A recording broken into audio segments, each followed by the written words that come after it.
I am Dave Henning with the Fresh Start Podcast, fresh ideas for business and personal growth. Today, my guest is Marnie Swedberg from St. Petersburg. I love St. Petersburg, been there several times for some conferences. You are a leadership mentor to over 15,000 leaders from 35 countries, coaching, connections, and collaboration. International keynote speaker, you share perspective transforming strategies with riveting life stories. So welcome, Marnie. So glad to have Great to be here. you. Have a very interesting background. Tell us a little bit about this. First of all, you're the author of 13 books. I've only written two so far.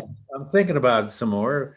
Host of a #1 ranked and featured blog talk radio show. You are the founder, director of womensspeakers.com, a large directory, but you've had challenges like all of us, including things like fires and floods and tornadoes and car wrecks and business setbacks, even burglary, lightning strikes, ambulance rides. I had an ambulance ride back in yipes.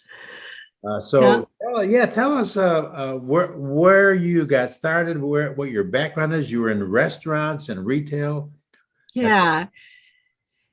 Yeah, it's been a good life. It's been full of a lot of challenges, but I think as a child, I kind of learned to deal with the challenges. I couldn't really learn how to read as a kid, dyslexia and different struggles. And so I was an adult before I really learned how to read.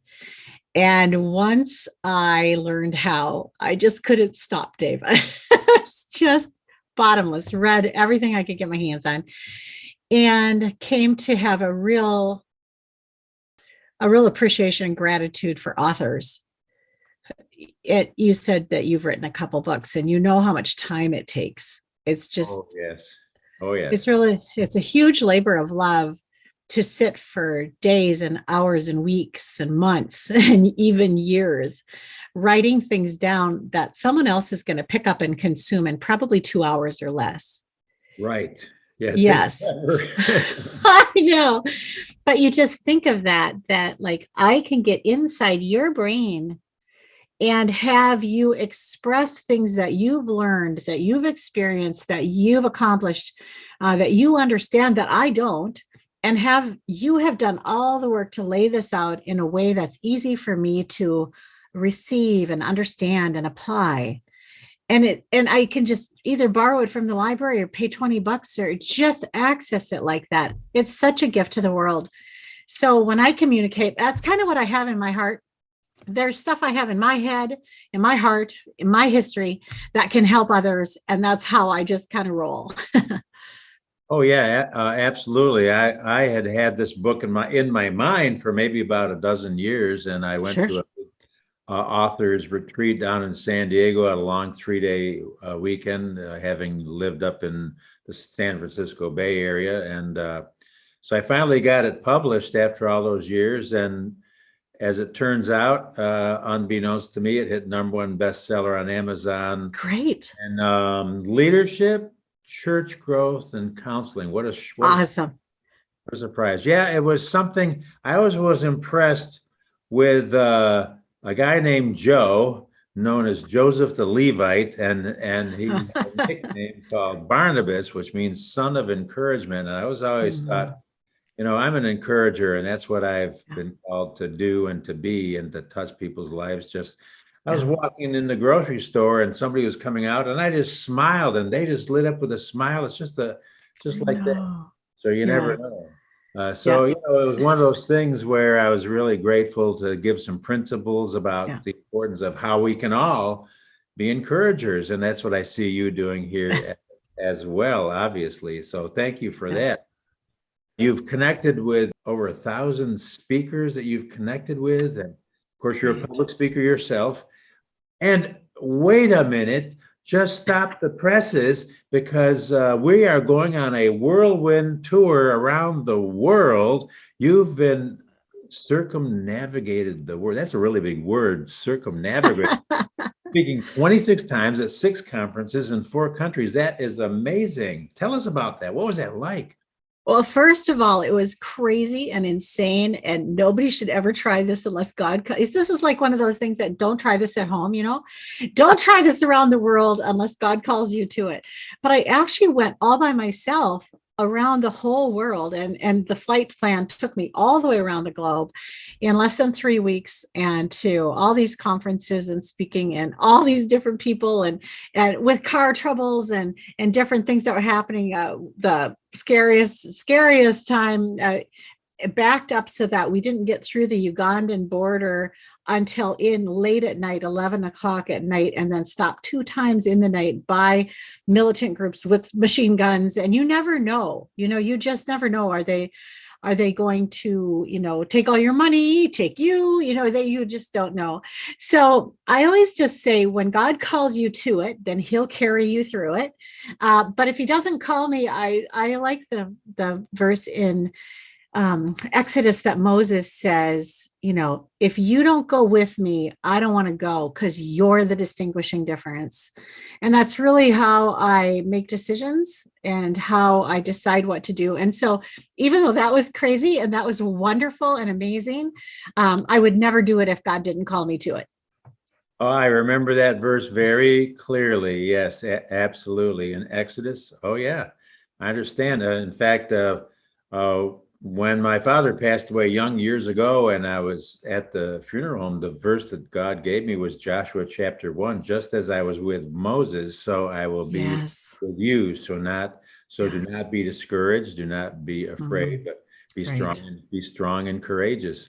So speaking of Uganda, I met my good friend Jim from back at our church in California. We actually met in Kenya at the schools that our family has built over there for the last 16 years. And Jim has had a mission to Uganda for many years as well. So we've been prayer partners and buddies for a long, long time, our iron sharpening iron as it goes. So I appreciate what you're telling me. It's very real. You just don't know really what you're going to face.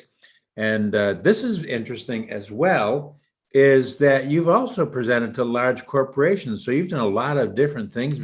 From Honeywell, Prudential, Pillsbury, and nonprofit groups, Chamber of Commerce groups, professional women's groups. Wow, you've done a lot of stuff, Marnie. Well, and you know what? I think that the amazing thing is that God equips each of us to accomplish exactly what he needs us to do in the world.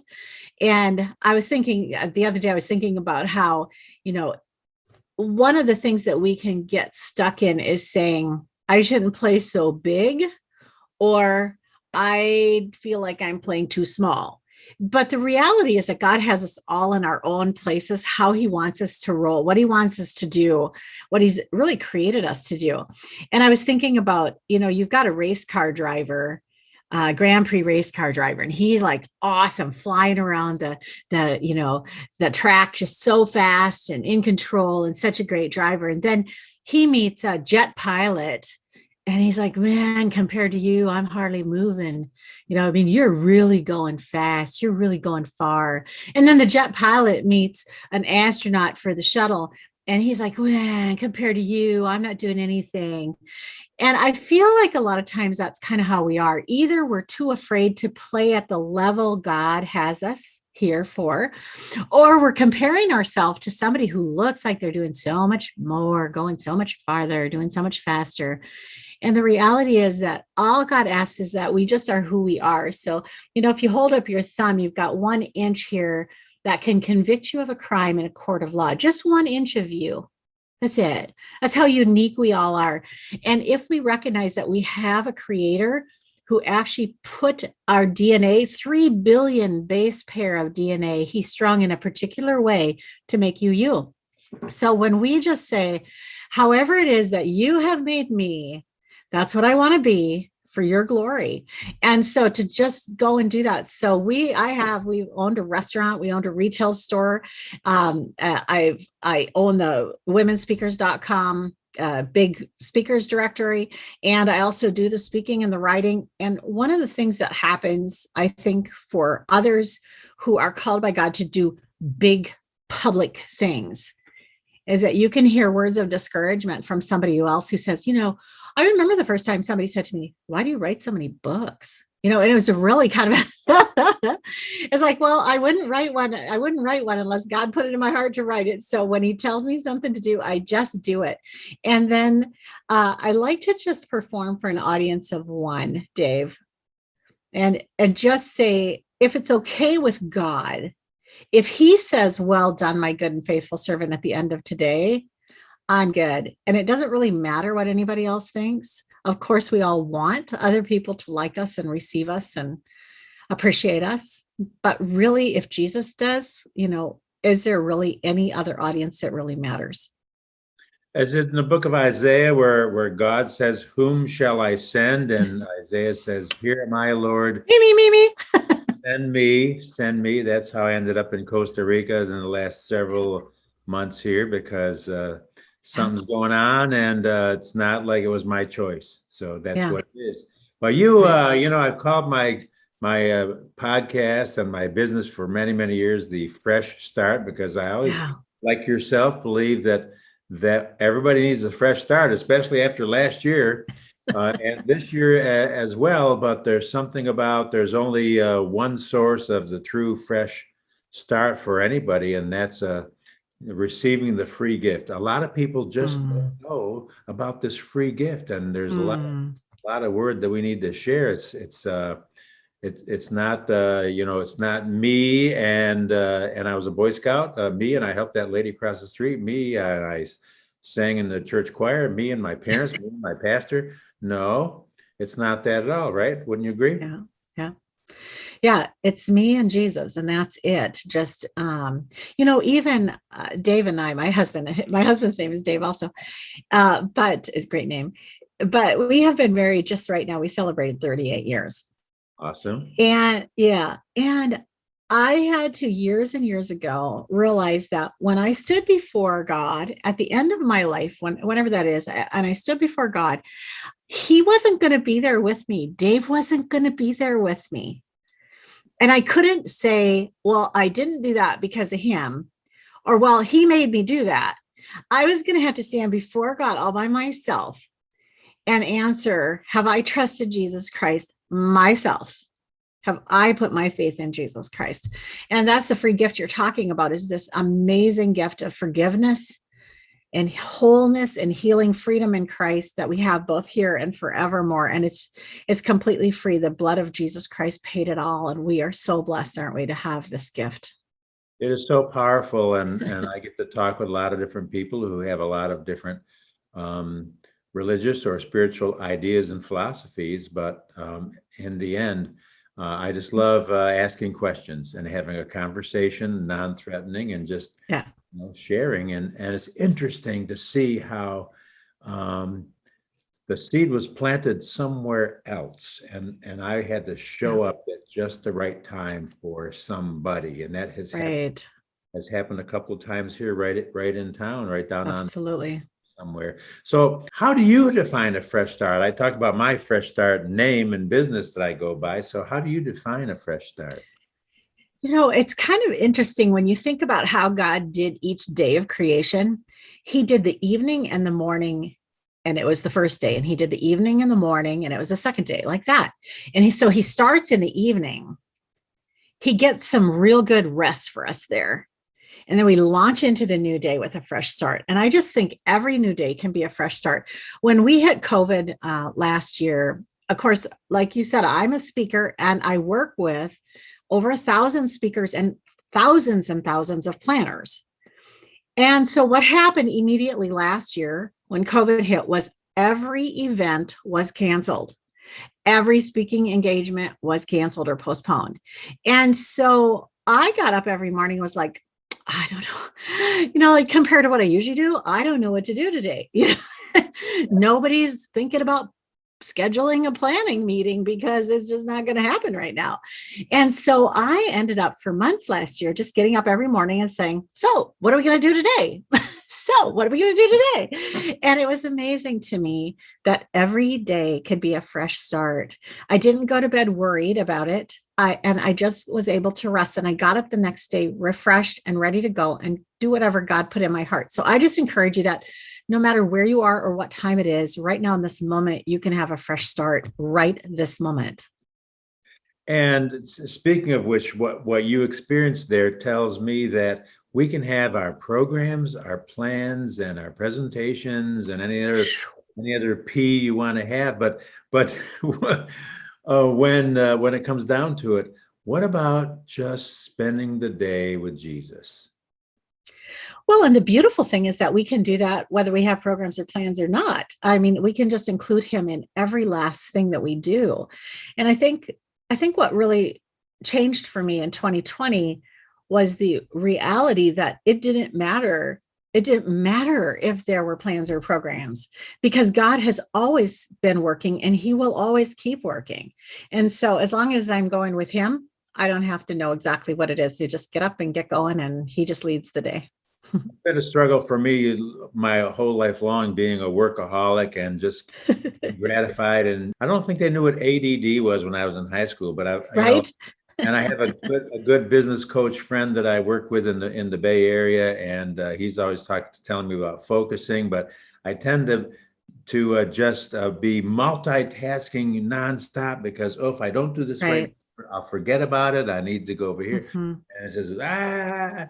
So for me, one of the beautiful benefits of being here is I'll spend at least the first hour in the morning, every morning, reading my Jesus Calling and my Oswald Chambers, My Utmost for His Highest. Yeah, I love those. And I actually found a church hymnal that was given to my mother when my father passed away. The ambulance driver taking my father to the hospital was our pastor, who was on call that night driving the ambulance, and he gave my mother this hymnal, which she mailed to me years ago. And so what's fascinating about that, if I may share real quickly, is some of those songs were written for theology like in the 1700s, 1800s. Right.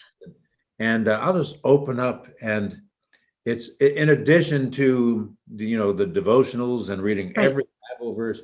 So it's really helped me to really take time to just slow down. And that, there's something about that verse, be still and know that I am God. Well, I've been so antsy all my life that that's how I got in trouble in high school, was I couldn't sit still. Yeah, and then I like to use the analogy of a dolphin so that we can breathe prayer. So if you think of a dolphin is a water dweller. They swim under the water. That's where they live, but they're an air breather. So every few minutes, less than 5, every few minutes, they have to come up above the water for air, or they begin to suffocate. All right. So as human beings, God built us to be earth dwellers down here, but prayer breathers. And what happens is when we're going through our day and we're ignoring God, He's always present with us, but we're consciously unaware of his presence. Then what happens is we start to feel stress. If you think of a dolphin, we start to feel suffocated. And all it takes then is to just go up for air through prayer into the heavenly realms. And in Ephesians 2:6, it says that we are seated right now in the heavenly realms with Christ. So just go up for prayer and come right back down and keep working. And it's just that principle of when I put on the armor of God in the morning, I tie on my shoes of peace, the gospel of preparation of peace. And when I feel my shoelaces coming untied, when I feel any kind of stress or anything at all, that's my indication right there. Thank you, God, for reminding me to go up for some air right now, to talk to you about this from your perspective, from God's perspective. And that gives our life, even in the busiest life, it doesn't really take any more time to include God in our busyness than it does to exclude him. It just takes a little practice.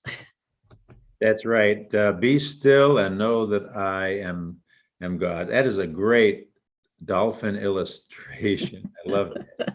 I've watched the dolphins jump out in I love dolphins. Monterey Bay, California a few times. It's just they have so much fun.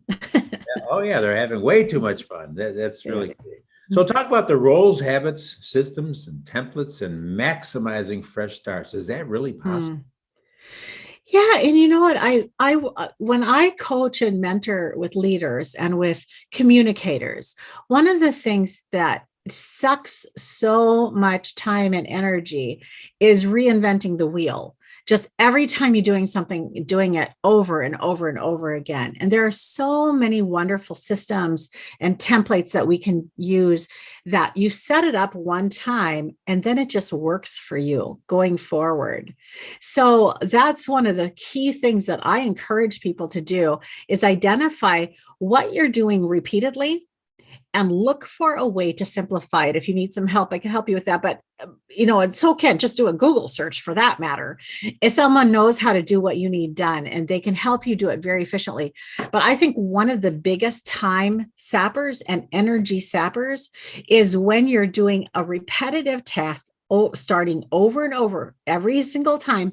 And especially when it's one that you don't really enjoy.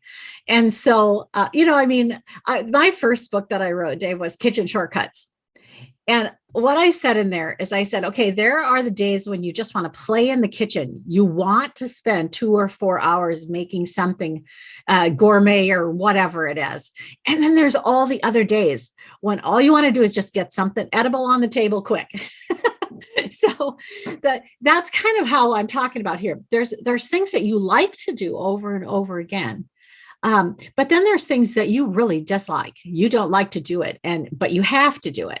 And that's where the systems and the templates really can change our regular life function from just really difficult, from like climbing Mount Everest every day to just being more natural and flowing. Like it's not an uphill climb. You can just do the work, move on, and get to the things that you really enjoy.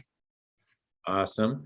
Listen, so tell us about, trying to respect your time here today, but tell us a little bit about your U.S. and global Fresh Start experiences. What can you tell us about some of that? This was so amazing. So I started womenspeakers.com in 2002.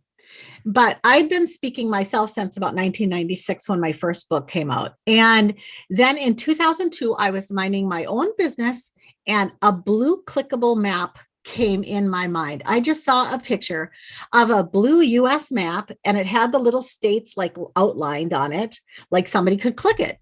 And I thought, why is that in my head? And that's literally how a fresh start came to me. That's how God put the idea for womenspeakers.com in my head. I just saw a blue clickable US map. And I kept asking, what is that about? Why is this in my head? And pretty soon I understood that there were speakers bureaus for the big churches who could afford to fly in a big name speaker. But there really wasn't anything available for the small churches who just needed a gal from their own city or the city next door who could come over and speak at a mother-daughter tea or do a retreat or a conference for them. And so God just put this idea in my heart. And I was like, I have no idea how I would do that. It wasn't like I was a programmer or anything. And so God just asked me, do you know how to make one page of a website? And I thought, well, I do, because I'd made one for Marnie.com and I had learned a little HTML coding to do that. And so I put this page together and right away, speakers found it and planners started finding it immediately. And it was so amazing. And it was growing really kind of fast. And I thought, well, I don't even know what to do with this. So a gal volunteered to help me. And it was so poorly built, Dave, that when I was doing the instructions to have her help add one speaker to the site, it was 83 individual steps to add one speaker to the site. And then over the process of years, then God just allowed us to get better and better and better and better platforms and websites, and just invested thousands and thousands of dollars to make this thing happen. But God was in it through it all.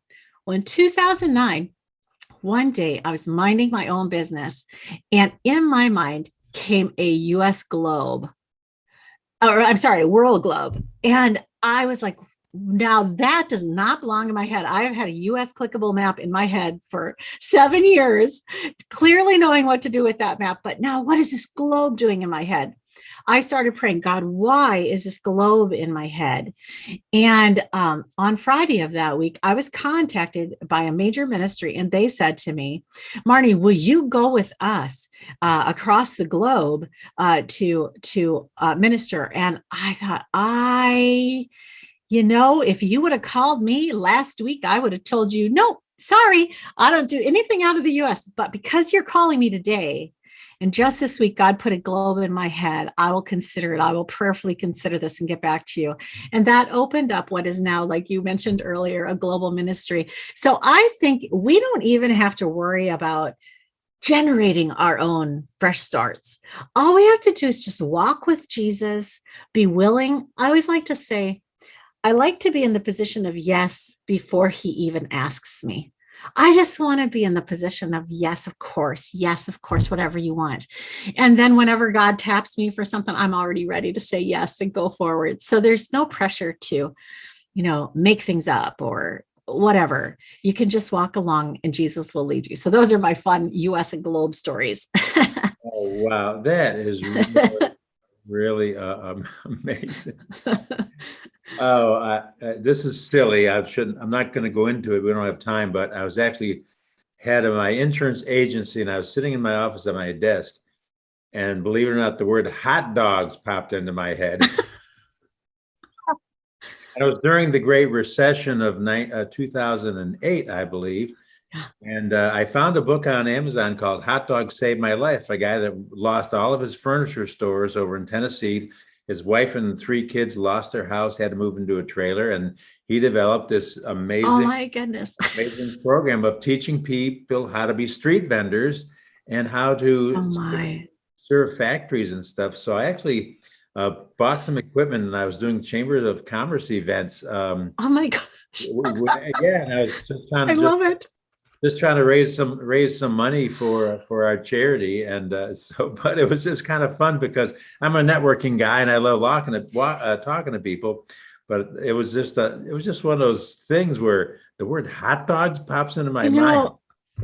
That is such a great story to follow up my stories with, because again, kind of like the race car driver, the jet pilot, or the astronaut, we can sometimes think, well, my idea I had about hot dogs isn't as holy as Marnie's about traveling, speaking around the world.